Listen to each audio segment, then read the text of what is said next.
Эне жана баланы коргоо улуттук борборунда жилик чучугун алмаштыруу бөлүмү ачылат. 9 февраль күнү Алымкадыр Бейшеналиев менен Кувейттин Ас-Сафа кайрымдуулук фондунун негиздөөчүсү жана жетекчилигинин төрагасы Шейх Мухаммад Абдурахман Аль-Шаянын жолугушуусу учурунда белгилүү болду. Ведомстводон билдиришкендей, жолугушуунун алкагында Алымкадыр Бейшеналиев менен Шейх Мухаммад Абдурахман Аль-Шая эне жана баланы коргоо улуттук борборунун балдар онкологиясы жана онкогематология бөлүмдөрүндө болушту.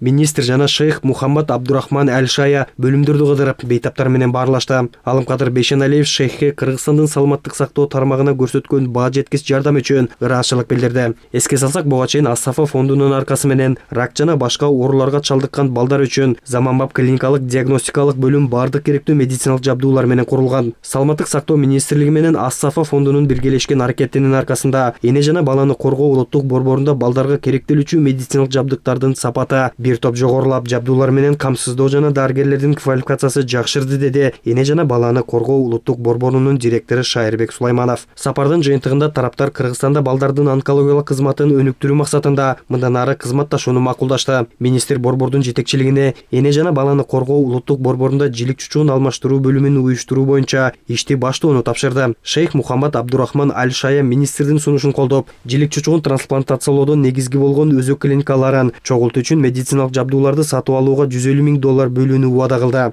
Министр ошондой эле балдар онкологтору жана лаборанттар менен жолугушуу өткөрүп, анда жилик чучугун трансплантациялоо боюнча окууга чет өлкөгө жөнөтүлө турган 10 адамдан турган топ түзүү тапшырмасын берди.